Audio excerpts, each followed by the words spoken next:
Hey everybody, welcome back to another episode of Be Authentic or Get the Fuck Out. I'm your host, Eric Obrempt. I am fucking jacked for this episode today, folks. This is going to be a really good one. We have been trying to make this episode happen. I know you've heard me say this before, but like I am super intentional about making sure that when we do these episodes, we do them in person. We get to have a connection. We get to have a real conversation. I don't do things virtually. I've done 2 virtual interviews the whole time I've been doing this show with like over 120 episodes or more. I want them in person because I love being with people. I love spending time with people and getting to know them, and like have the actual energy, right, that's in the room. And so Greg and I have been trying to put this together for at least 3 years. One of the first people that ever had one of my Be Authentic bracelets and actually wore it, which fucking blew my mind. And I'm really excited to have a conversation with Greg so that you can get to know Greg better, understand what he does and the things that he's involved with and is like super fucking passionate about. And I'm excited to get into it. So I want to introduce my guest today, Greg Bloom. Greg, thank you for being here. Hey everybody, I'm Eric Obrempt and you're listening to Be Authentic or Get the Fuck Out. We talk about real shit, what's on our minds, and don't give a fuck if it makes you feel a little uncomfortable. So sit back, strap in, and get ready for some real shit. If you're serious about getting your time back and scaling your business, then SMA Support Services is your secret weapon. I use SMA for all of our support and admin tasks. Everything from back office management, day-to-day admin, even a call center. Their team frees up my staff to stay focused on high-level, revenue-generating activities. And that, let me tell you, is a fucking game changer. SMA isn't just support. They're a partner that keeps our operations running smooth and efficiently. So if you want to focus on growing your business and leave the support work to the pros, hit up SMA Support Services. It is an absolute pleasure, my friend. Dude, I'm stoked. Like, I'm super stoked. Super I know, stoked. we've been trying to do this for so long. Yeah. I mean, I remember. It's on me, not you. No, obviously. Yeah. I mean, I'm not ever going to take the blame for anything. I took the blame for everything my whole life. I'm not going to fucking start now. I love it. I don't remember when we first met. It was only since I've been with Beacon. Right, which is how long? 7 years. Okay, what's your title at Beacon? Vice President of National and Strategic Accounts. Ooh, strategic. I like that word. That's very fancy. Yes. Who's the president of National and Strategic Accounts? No one. Okay, got it. Okay. I have my immediate boss is a woman named Liz Fenberg. So she's the VP of Sales for all of Beacon. Got it. So I report into her. Got it. Okay. And so you've been with Beacon for 7. I think we've known each other probably 4 or 5. Yeah, at least. That sounds about right. Right. And I was always amazed by your fucking energy, and envious, to be honest, right? Like, honestly, like very envious of your energy because, and I don't mean just like your high energy. Like that's obviously there. Sure. But I mean like your energy, right? Like when you're around people, it truly is infectious, right? It really is infectious. And like people want to be around you, right? Yeah. Like you're a genuinely good dude. And if there's a theme of these last 5 or 6 episodes that we've done while we've been here in San Antonio, I've gotten this opportunity to have like genuinely good people like sit in a room together and have these conversations with, and it's fitting that like we're wrapping this this little tour here with you because like you're genuinely one of the like nicest and most genuine people that I know. I mean, unless you're hiding some dirty fucking shit behind the scenes that I don't know about. I don't know. No skeletons. And I'd love to get into that. No skeletons that I know I'd about. love to get into that if you did. That would make me so happy if you did have some of those. But like, with all the changes that are happening in this industry, right? There are so many bad fucking people in it. And there's new people getting into the industry or people that are just starting to grow and they're starting to learn about kind of the dark fucking places of this industry. And and I really think that like the light really does show up when it needs to, right? And it's why I have been so adamant, like publicly, about who I do business with, right? Like I want people to know who I do business with, who my partners are, right? Like I got to meet with Carver yesterday for an hour and we just sat there and talked about stuff. And we talked about business and stuff, but we talked about personal stuff. And like, I want to work with people that I care about, that I give a shit about, but they actually give a shit about me. Yeah. And, ooh, I didn't even think about this until just now. So when I was having my meeting with Carver yesterday, does anybody actually call him Michael? No. Okay. When I was having my meeting with Carver yesterday, it just like, I was sitting there and it like just came to me. And I was like, okay, I need to ask you a question. And so I'm going to ask you the same question. Okay. And I looked at him, I said, before we get started on this, because I mean, we were going to get into, talking about rebates and like, what does 25 look like? And what did 24 look like? Because we have to do that every year. And like, I love doing it, but I hate doing it because I'm friends. And then it's like, can I have this? And it's like, but I don't really, really like doing it either. No, but like, I don't like asking, but then I'm just like, well, if I don't ask, I can't get a no and I can't get a yes unless I ask for something. Right. And whatever. But I was like, that's what relationships are all about. Right. But I was like, okay, but before we get started, I was like, I don't know if you've ever been asked this before. I said, but I would like to know as a client, what can I do to be a better client for you? Wow. We don't get asked that question very often. We just don't. I mean, I don't think he'd ever been asked that question before. So let me go back. You talked about the industry and some of the dark sides of the industry. And yes, of course, there are some of those. But this industry it's just an amazing industry. So agreed. June will be 43 years for me with one company, basically. God, and you're like you're only like 52. 63, brother. Allied for 36 and then Beacon the last 7. And this is such a relationship industry. Yeah. And, you could see some of the people that have, jumped around a little bit here and there. One thing you cannot do is burn a bridge. Yeah. In my opinion. Yes. I think I've kept my nose pretty clean. Yes. Yeah. Certainly I've had my share of call it tough negotiations or, some uncomfortable situations, but on balance, I have so many friends in this industry and, you talk about my energy level. I thrive on it. I mean, I thrive on relationships. I thrive on eye contact and talking to people authentically. Yeah. And, I brag about it to my family, to my friends all the time because everyone goes, you're in roofing. Really? What's that all about? Right. Yeah. So, obviously roofers years ago had some not so great reputations because of the storm work and stuff and hurricanes, Andrew went with the Time magazine, Roofers from Hell, if you remember that. I don't remember that. Yeah, there was a cover. This was before Florida changed all the codes. They changed the codes after Andrew because of what went on. The codes they changed. The codes, yes. Okay. So, obviously roofers came in, scammed a lot of people. Yeah. And so on the cover was a roofer nailing down a shingle or a tile, I can't remember which, and it said Roofers from Hell. That was the cover. That was the tagline of the cover. Do we know who it was? I don't. That'd be cool to know. But okay, go on. Yeah. So point being is that this is just a phenomenal industry.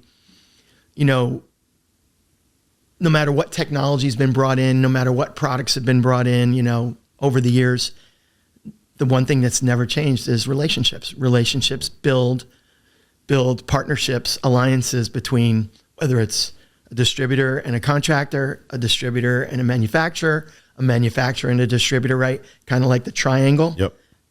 That's really unique, I believe, to our industry. So 100%. And so I'm going to circle it back though, right? Like I want to go back to the question because what I think is wrong, let's say, with a lot of people on my side of the triangle, right on my tip of the triangle, is that they think that their only position and or responsibility is to figure out what they can get from the other parts of the triangle, right? What can I get from the manufacturer? What can I get from the supplier, not what can I give, right? Because when we figure out what we can give, we're going to end up getting more than we ever even imagined that we could, right?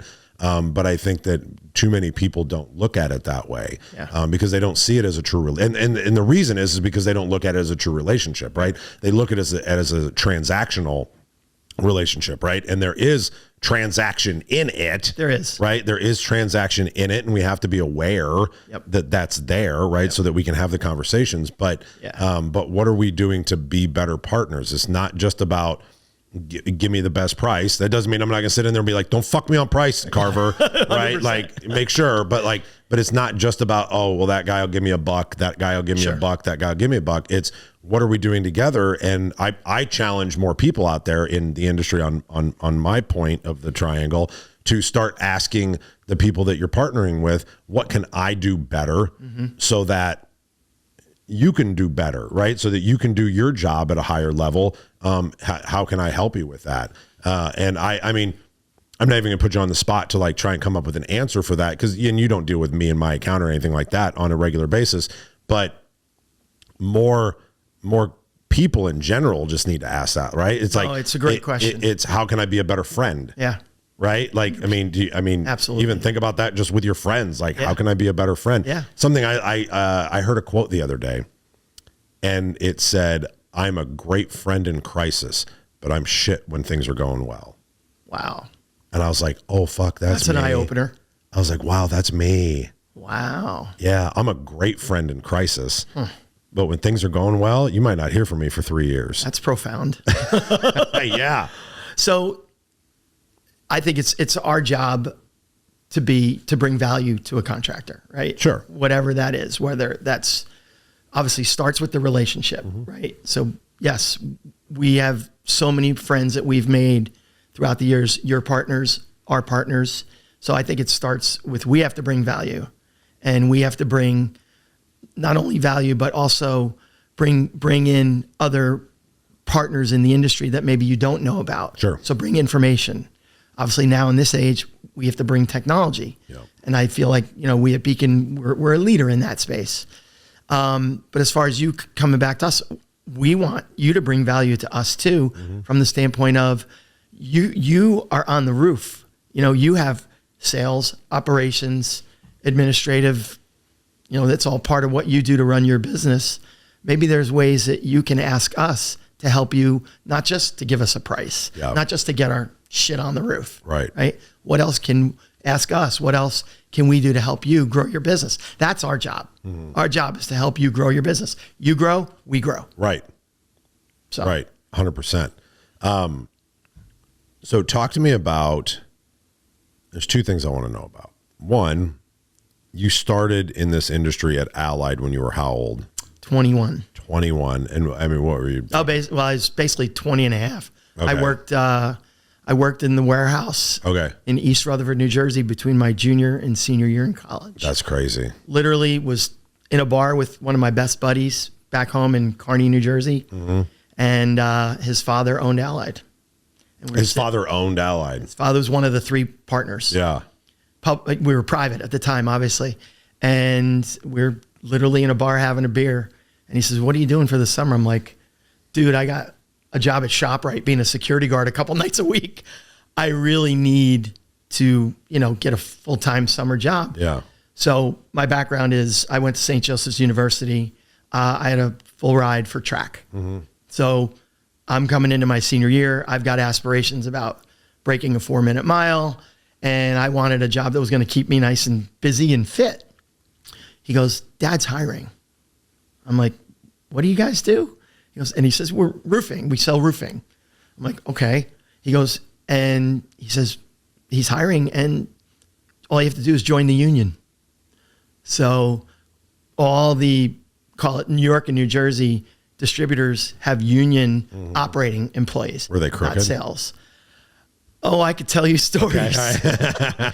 There's some great stories of how the unions had a lot of effect on not only on manufacturers and distributors, but contractors. Sure. Mostly on contractors. Yeah. We can talk about some of that. I'd like to know more about that. So I went that. down, I signed up, worked in the summer, went back for my senior year in college, and no cell phones back then. Now it's 1983. I'm 21 now.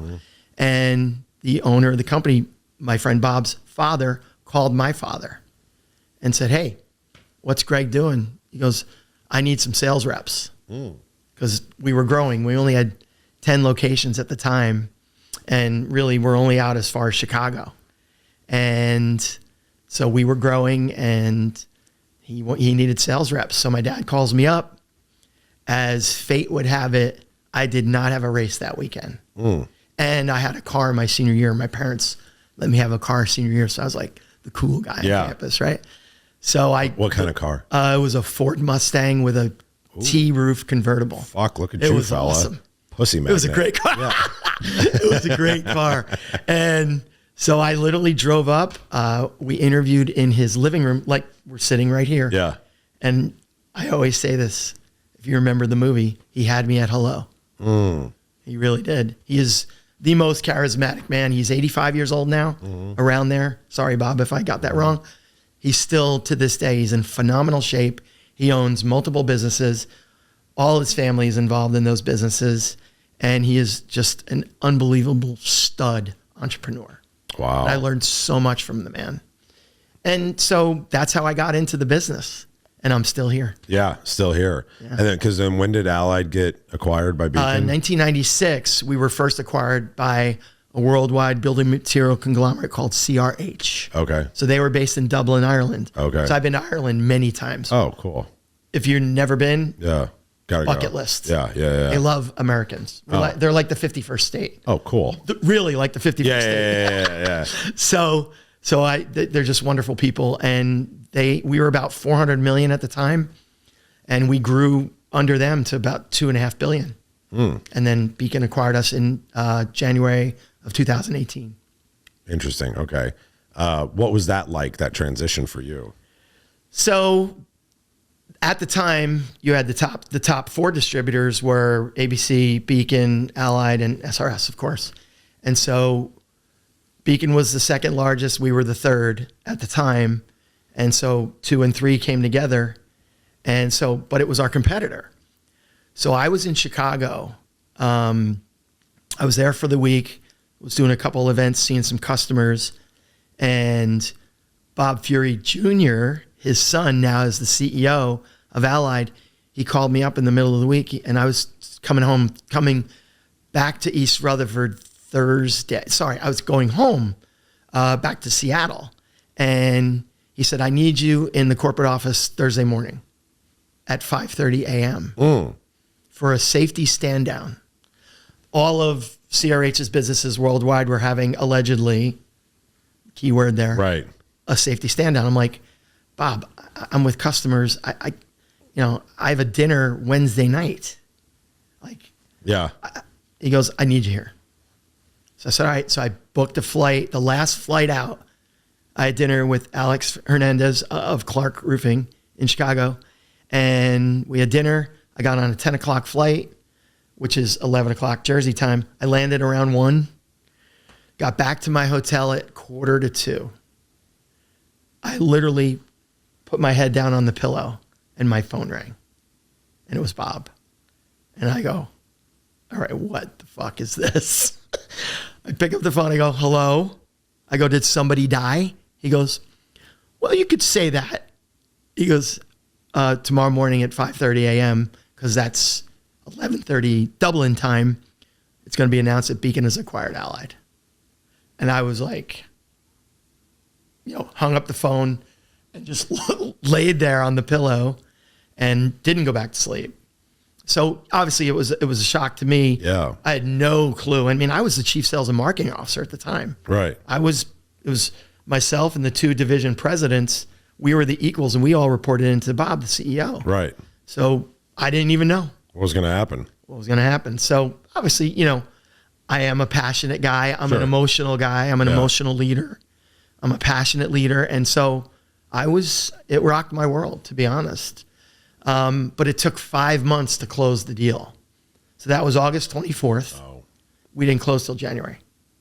So then there was all the due diligence that went with that. And I was on several of the due diligence committees. So I was getting to know a lot of the people in Beacon in the leadership roles. Yeah. Plus I knew a bunch of people at Beacon. Anyway. I knew Carver. Right. I mean, Carver and I would always be at the same events together. So, being completely transparent, the first 18 months were pretty rough, but, and the problem with that is there were synergies, if you know what that word means. So, we had branches that were across the street from each other or down the street. We had, people in dual roles. So there was synergies that had to come out of both businesses. It wasn't just Allied people, but it was, Beacon people as well. And, the organization, we lost a lot of really good people because, we were getting poached by our competitors. Some people so it was like a third, a third, and a third. The poach, a third of the people just got spooked. Yeah. The ones that left, I mean. Yeah. They got spooked and we're out of here. Like a couple really good friends of mine, and I tried to talk them, hey, give this a shot. Yeah. Names not to be used to protect the innocent. And then the other third was just people that just weren't sure and stayed for a little while and then left. Did you ever think about leaving? Not once. Really? Not once. It's not in my DNA. Not in my DNA. 43 years, I've never once thought about leaving. There was a time where there was a few things going on in Allied that, we had a leadership change at our CFO level. He was just he's one of the dark side.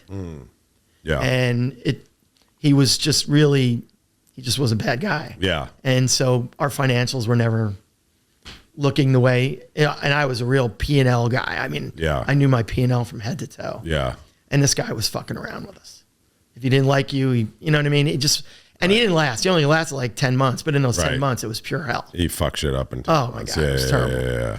And so yes, there was one weak moment. We were at a national meeting and, some comments were made about performance in my region, which I was running the West at the time. And that region was always a top performer. It was always one of the best regions. And there's a comment made, and I was just like, what the fuck? I mean, come on. Don't you realize what this guy did? So anyway, that was like that brief moment. I went to bed. I'm like, well, should I put my resume together? And I woke up in the morning. I'm like, get the fuck out of here. Yeah. Don't do that. And that was it. That's the only time. That was the only time. Yeah. So 18 months was rough.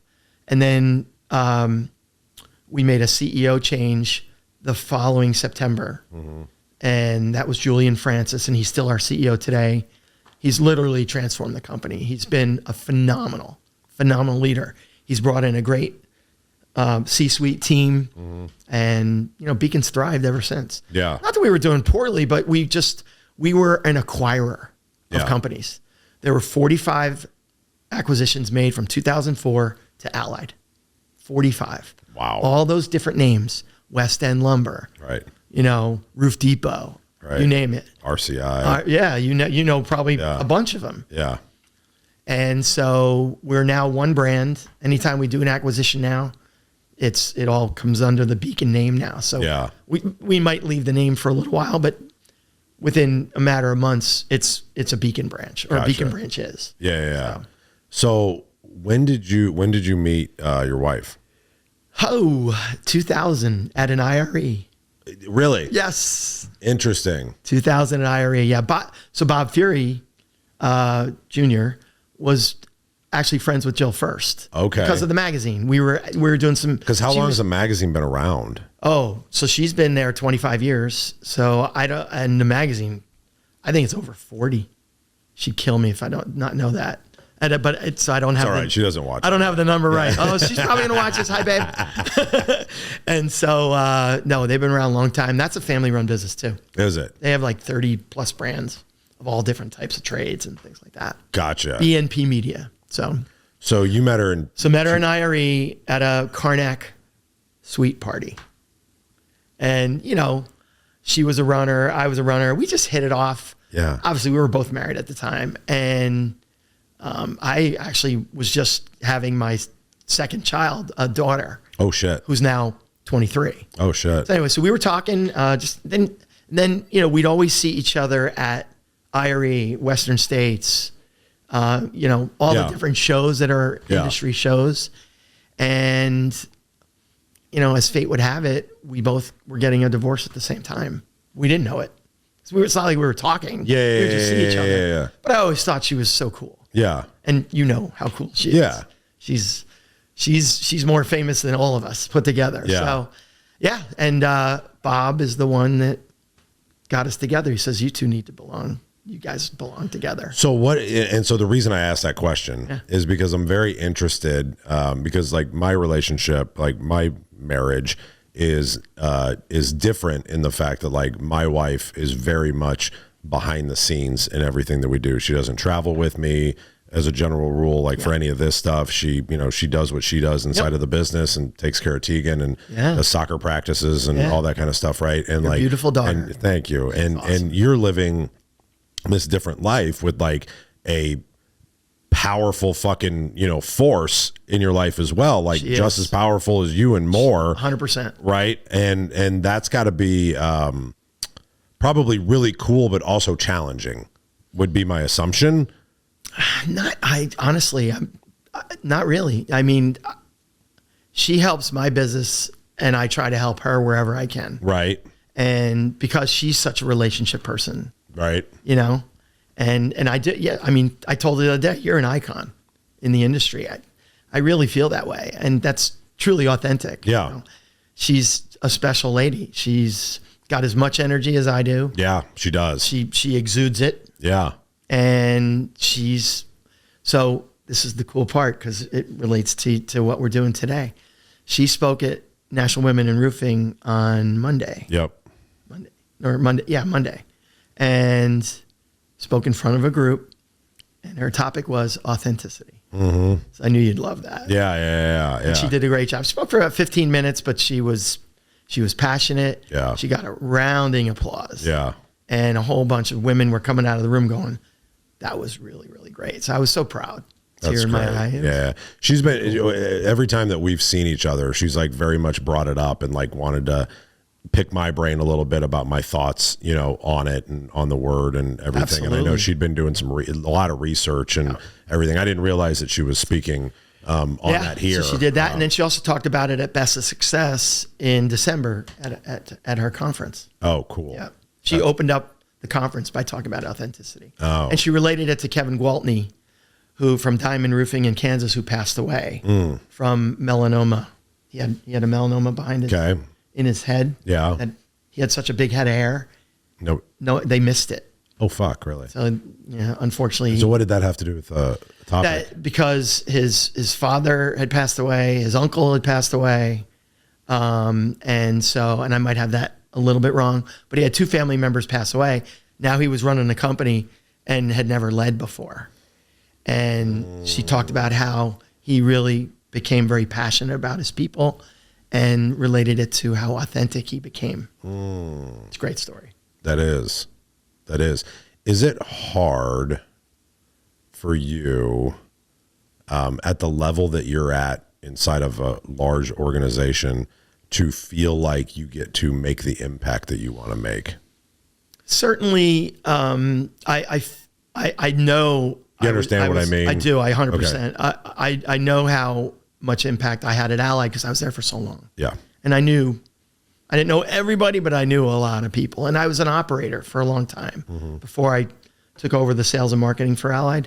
So I was in branches every day, and it was my mission that I was going to know every single person from the warehouse guy or gal to the driver to the sales reps, you name it, the administrative people. And so I'm really, truly that kind of person. I want to, when I talk to you or I see you for, it's been a long time, I'm going to say your name. Right. Like, hey, Eric, it's great to see you. Yeah. And so I was able to make that impact within Allied, but Beacon, we're much, much bigger. Right. So the way I do make an impact now, I feel in more ways than not just running the national account team, but I write a birthday card to over 5,000 employees. Do you really? Every weekend. So I don't do it to the drivers and the warehouse staff. Because fuck them. No, but we turn them Come over. on. We turn them over a little bit, Yeah, and I that would know. be 8,000. No, so I know. so yeah, but it would just be so awesome if you would have been like, yeah, because fuck them, right? that would have been a fantastic clip. No, they're not real people. They're like strippers. Like in the organization is of value to me. Yeah. And look, Eric, this is going to sound Pollyanna, but I wake up every morning wanting to make a positive impact on people's hearts and minds. That's what gets me out of bed every fucking morning. Yeah. And I mean that sincerely. I believe you. Yeah. I don't believe a lot of people when they say that. So the birthday card is just a way of. That's cool. It's just a way to making someone feel special. And I think that's one of the things that I don't know if other people struggle with this too, but I do. When I really sit down and like look at like when I start getting strategic about like, okay, how am I going to grow? How am I going to, what am I going to do? Am I going to, acquire? Am I going to partner with somebody? Right. Am I going to what am I going to do to grow this business, to scale it, to do all the things that I, may or may not want to do, right? Like trying to figure out what that looks like. And one of the things that I do go back to, pull that mic a little bit closer, just so you know. One of the things that I always go back to is I think to myself, like, am I going to be able to still have the same impact? Am I still going to be able to see the people and talk to the people? Because like, I love this business because of the people. Sure. I don't like money's cool when we're having good years. Like money's fucking bad when we're having bad years. And like, you know what I mean? Especially I'm fucking borrowing money to make payroll and you know what I mean? Like that's a real thing that people don't talk about. Right. But like, I care about the people so much and I want to be around the people and helping them grow and like and seeing them win and succeed.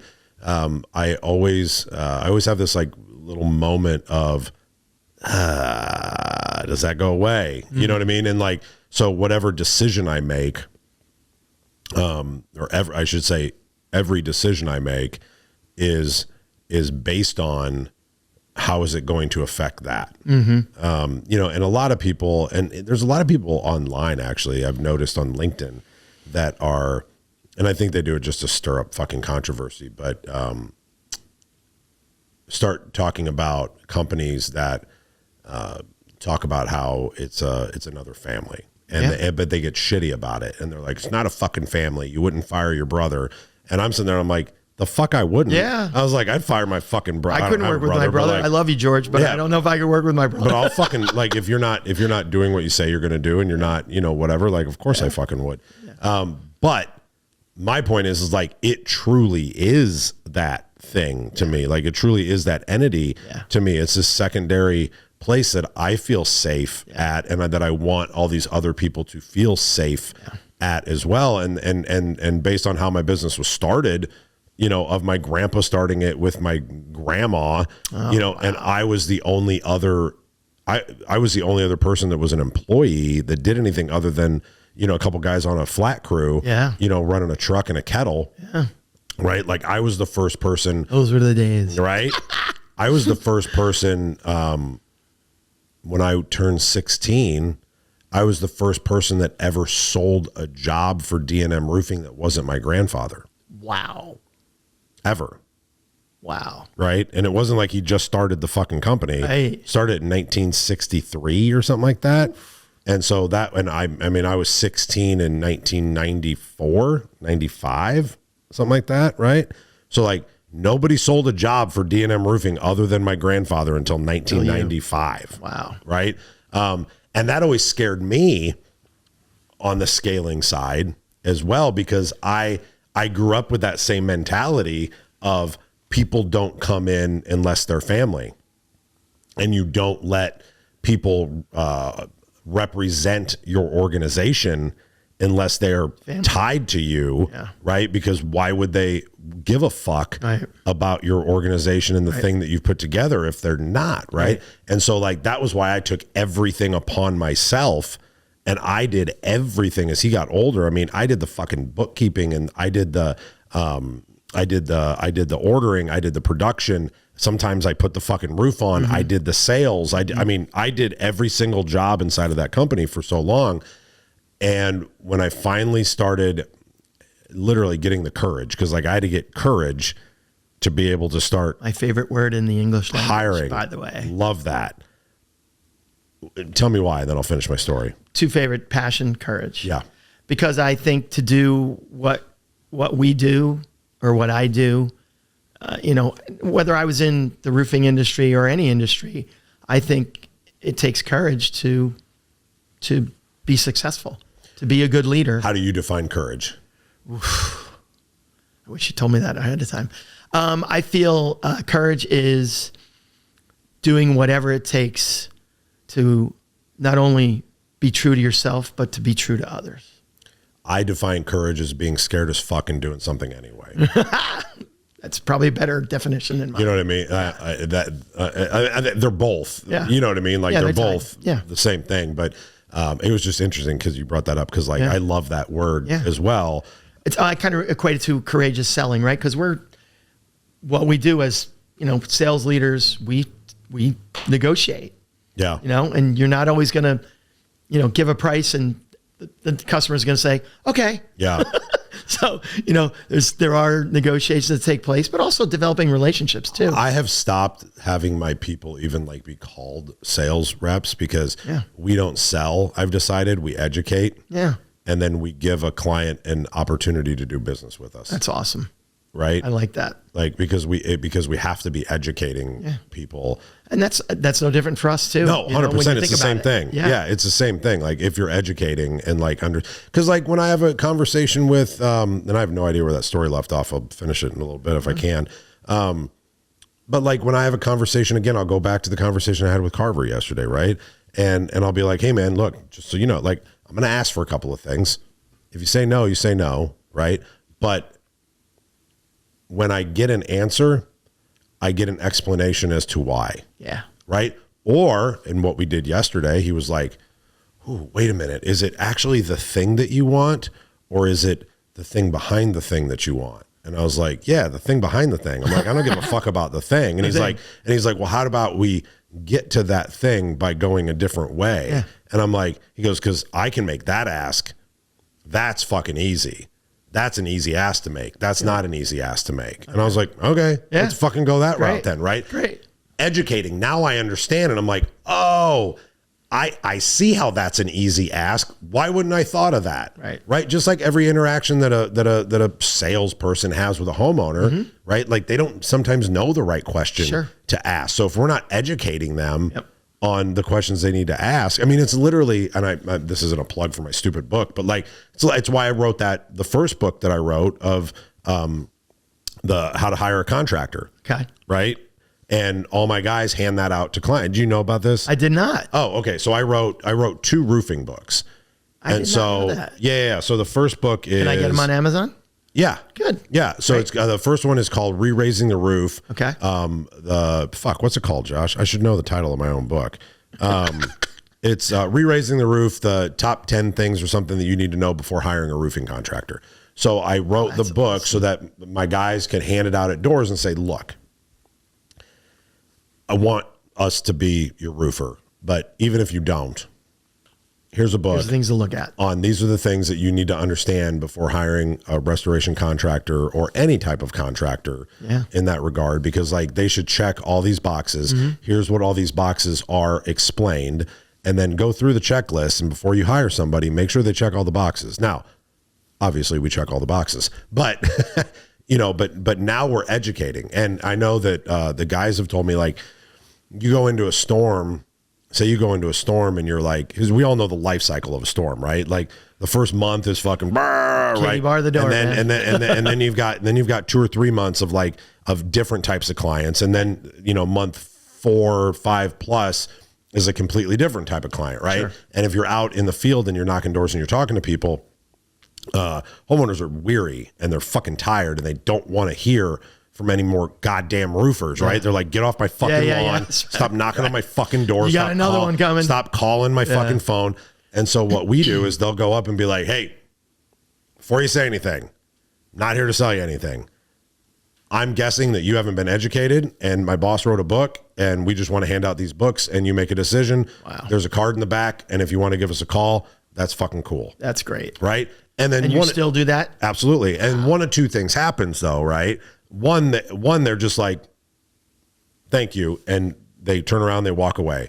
But the other thing that happens, they're like, whoa, what?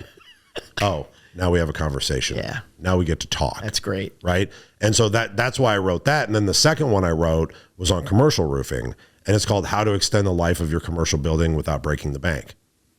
Nice. So it's to help teach property owners or property management people to be able to have the conversations that we want to have with each other, so that we're not going into all of these things we're the only ones with the knowledge.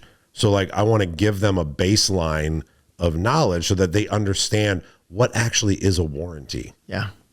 Right. Because I was sitting in that ECA meeting the other day. You were sitting in it. Right. And the guy taking the data and everything, he goes, how important are warranties to your clients? And everybody's like, yeah, warranties are important. Fuck you, they are. No, they're not. They're absolutely not. There's no homeowner that gives a flying fuck about the shingle warranty, because here's why. They don't understand what it is and what it isn't. Yeah, they're not going to read the certificate. No, because it doesn't fucking mean anything. Right? The warranty that matters is the one from the contractor that's putting on the roof, and whether they're going to be there later. Because I'll tell you what, right now, sorry, love you Certainty, love you ICO, love you all these guys that I work with. Y'all don't pay for shit for your claims. You don't fucking cover them. You make it a goddamn nightmare to get them fucking paid for, right? Yeah. So like, I don't sell your fucking warranties because you don't fucking back them up. I was actually having a conversation about warranties this morning. Yeah. And the person I was talking to was basically saying the same thing. They don't feel like the higher end warranties that they get back what they put out. No. And it's not like they happen that often. You know what I mean? There's not that many claims unless you got your class action thing. Yeah, like Certainty'd had, with the 3 tabs. Over the years. Everybody's had one of those, right? But like, and you have these onesies and twosies, right? Like, I'm going to call it out right now. I'm in a fucking battle with malarkey right now. They fucked one of my clients, and we did a Windsor on a really beautiful lake house out in outside of Omaha about 8 years ago. And client calls me and he goes, I have tar dripping on my fucking deck. And I'm like, okay. And I send a guy out and take a bunch of pictures. And I had this happen on a presidential roof years ago. And it was like crying tar everywhere on the whole roof, not just on the eaves. And Malarkey responds back and goes, that's your ice and water. And I'm like, at the fucking ridge, asshole? Like, no, it's everywhere. At the ridge. It's everywhere. It's all over the fucking roof. Oh. And I sent them pictures, and we sent in the sample, and like, we did all the things that we had to do, right? And they literally, and I had the client on all the emails, like, so he was seeing it, like, he's fired up, right? Because I'm like, dude, it's defective. Like, they need to fucking pay to put a new roof on. Like, obviously, I'm not fucking paying for this. Like, they are.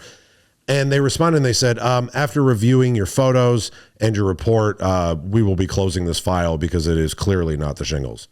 And Did they ever send a rep out? No. My response was, have you been out to see the property? Because you were supposed to go and we were going to meet you there. Crickets. Nobody fucking nothing. Nobody answers the phone. I called the local guy. Called the local guy. And the local guy is like, oh, yeah, we'll kick this up. There's not much I can do about it. I'm like, well, who the fuck can, right? And the reason that I tell that story is not to bitch on malarkey or whatever. Like, they're all the same.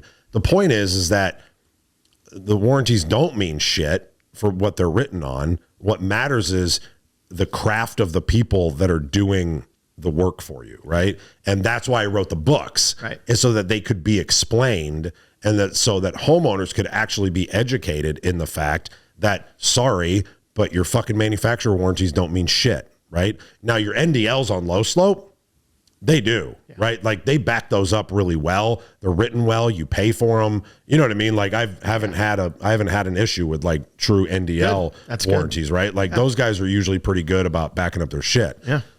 But again, it's why I wrote the book. Those started in the 80s, believe it or not. Did they? NDLs, yeah. Really? Yeah. So my point is like, we need to be better educators. Yeah. Right. We need to be better educators to clients. And I think that, and in our relationship, in like this vendor triangle, fucking whatever, like, we all need to be educating each other as well, right? Like I need to be educating you on the pitfalls and the challenges that I'm having in business. I need you to educate me on the things that you guys are going through and why it's hard to do the things that maybe I need you to do, because if I can understand them, then maybe I can figure out how to pivot and work around it. And you know what I mean? Yeah. Full transparency, the relationship. Yeah. And manufacturers as well, because there's days that we don't know who the fuck to hate.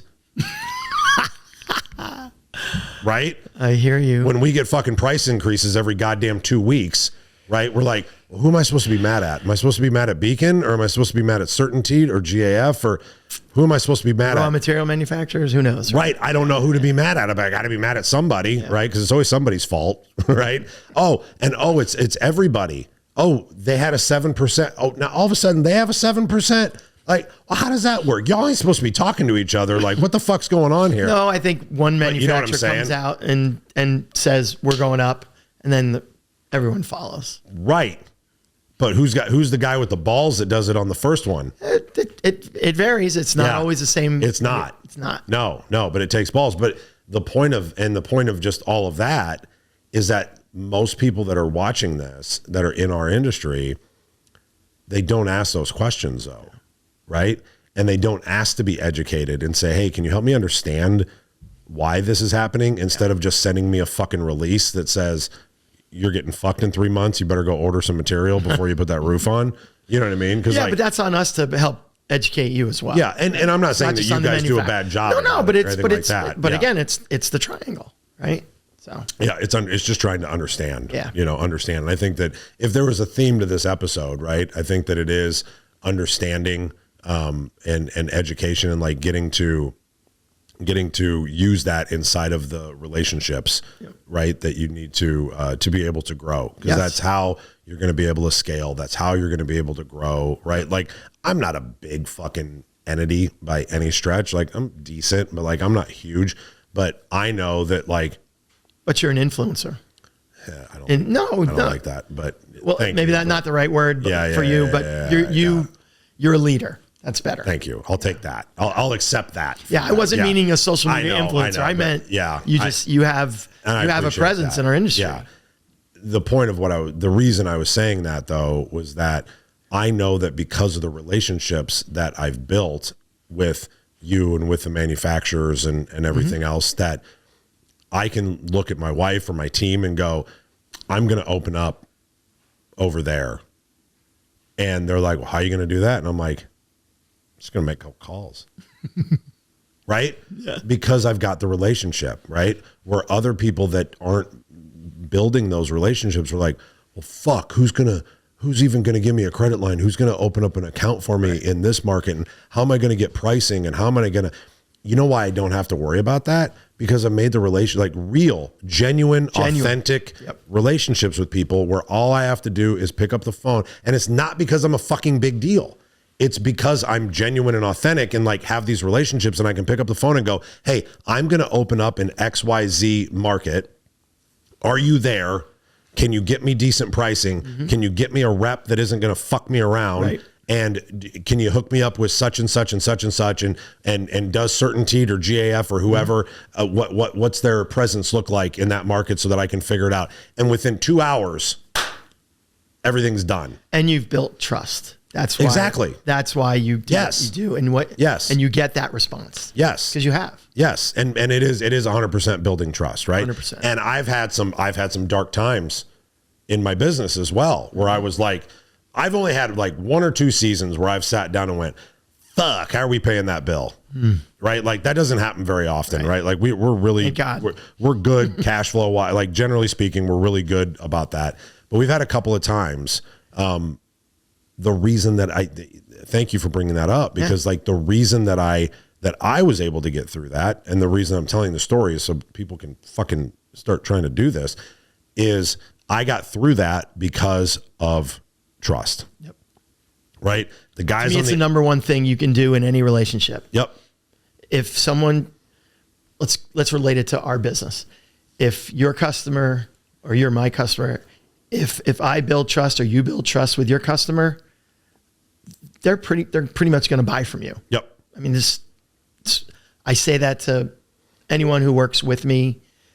that's the number one thing we can do in our jobs is to build trust. Yeah. Start right there. 100%. And if I wouldn't have had that trust built, I wouldn't have been able to buy more material to get out of the hole that I needed to get out of. Right. And it wasn't like long, and it wasn't, you know what I mean? It wasn't like a horrible story, but it was all like, go through it. Yeah. But I mean, it was the first time in my life I ever had Carver go, "You gonna be all right?" And I was like, "I got it." No, wait, I think he said, "Yo, dog, you gonna be all right?" He might have.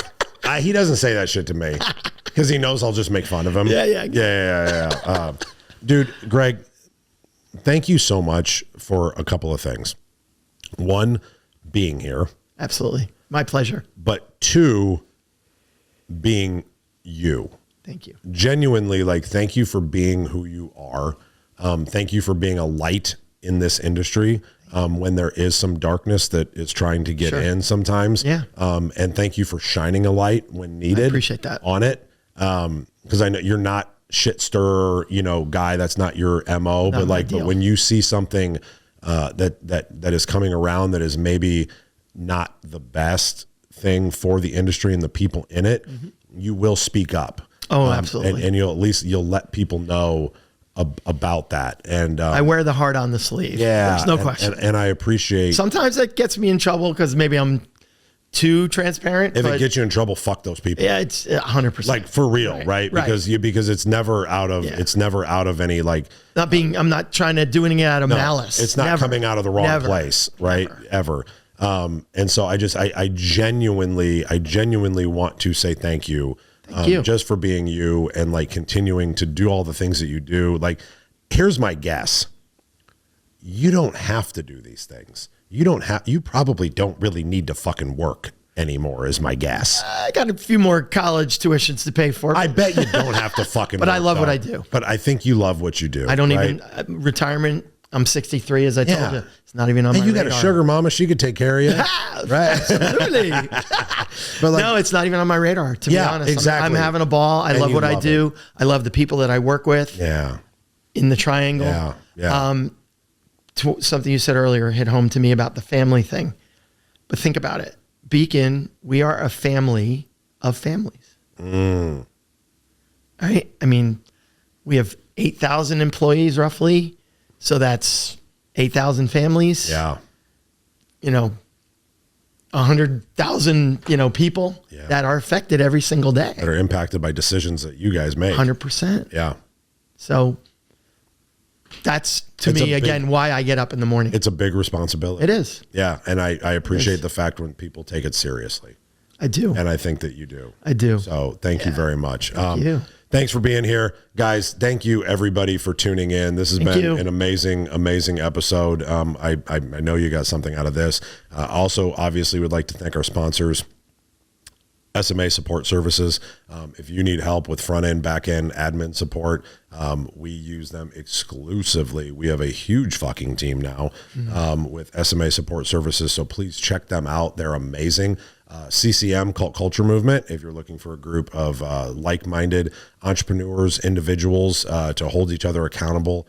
We do a lot of cool shit, group calls twice a month. Please check that out, cultcultureprogram.com. And finally, the Exhale Underwater Mastermind. We go scuba diving together once to twice a year with a very small, intimate group of also like-minded, high-level entrepreneurs and owners to just kind of be and to be able to exhale and be in the moment and go diving. So anyway, those are the people. Those are the things. That was Greg. I'm Eric. Thank you guys for tuning in. Can't wait to see you next time. And remember, everybody, to be authentic or get the fuck out. Get the fuck out if you can't be authentic. Get the fuck out if you can't be authentic. Yeah. Swipes.